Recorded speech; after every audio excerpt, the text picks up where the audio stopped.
gempa bumi. Nah, sebelumnya ada yang tahu nggak apa itu gempa bumi?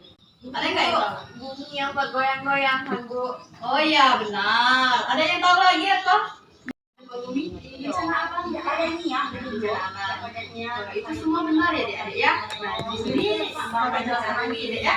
Nah, jadi gempa bumi itu merupakan gejala alamiah yang berupa gerakan goncangan atau getaran tanah yang disebabkan oleh adanya sumber-sumber getaran tanah akibat terjadinya patahan atau sesar akibat aktivitas tektonik, Dek. Tapi akibat aktivitas vulkanik serta hantaman benda langit, misalnya itu meteor atau asteroid, ataupun ledakan bom akibat ulah manusia itu sendiri, adik-adik. Nah, jadi selanjutnya itu penyebab terjadi gempa bumi. Di sini ada yang tahu nggak apa tuh penyebab gempa bumi? Yang pertama itu yaitu proses tektonik akibat pergerakan kulit atau lempeng bumi. Ya, silakan ya. Ya, yang kedua itu aktivitas sesar di permukaan bumi. Yang ketiga itu Di sini pergerakan yang jelas lagi ya, Dek, ya. geologi secara lokal. Contohnya terjadi runtuhan tanah. Yang keempat itu aktivitas gunung api. Benar yang adik sebutkan tadi, Dek, itu aktivitas gunung api. Yang kelima itu ledakan nuklir.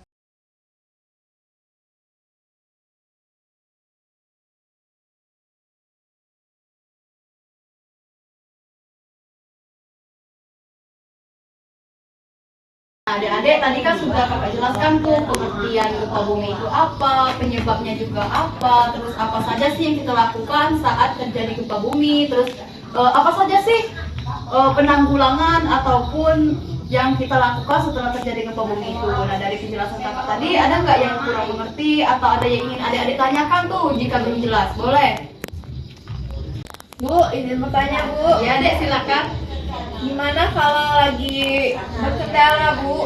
Ada gempa bumi, Bu. Oh, berkendara sepeda motor kayak gitu ya, Dek, ya? Iya, Bu. Nah, jadi begini adik-adik, ketika ada gempa bumi, kita lagi bersepeda motor tuh. Nah, jadi kita stop dulu dari sepeda motor itu, kita pinggirkan di sebelah kiri, karena jalur kita kan sebelah kiri, jangan di kanan, nanti ditutup orang.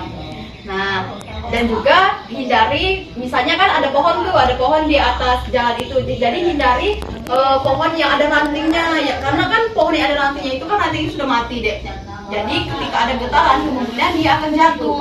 Nah, jadi kita walaupun itu pohon, kita lihat dulu itu pohonnya itu kokoh kayak gitu. Ataupun kalaupun itu ada bagian yang tidak ada pohon-pohon, nah itu tempat kita berlindung sebaiknya. Oh, yang maksudnya itu yang tempat yang terbuka, jadi nggak banyak pohon. Tapi kalaupun itu pohonnya itu seluruhnya itu pohon, nah jadi kita itu hindari pohon yang ada rantingnya yang sudah mati kayak gitu.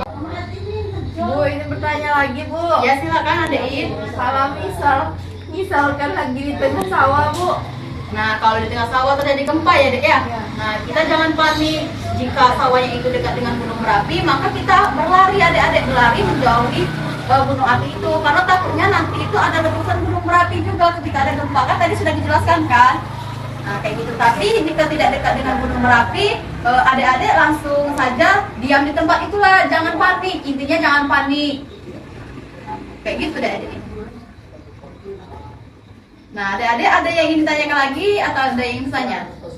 Sepertinya tidak ada lagi, adik-adik, ya. Nah, baik, terima kasih adik-adik atas perhatiannya, atas partisipasinya, kerjasamanya dari tadi memperhatikan dan sudah aktif dalam bertanya juga kan. Nah, jadi terima kasih atas semuanya. Kakak tutup dengan wabillahi taufiq wal hidayah. Wassalamualaikum warahmatullahi wabarakatuh.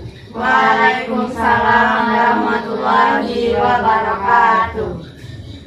Adik-adik, kakak pergi dulu ya, karena masih ada yang ingin dijelaskan di tempat lain juga. Ya. Dan dulu. Terima kasih ya adik-adik ya. Pergi dulu ya.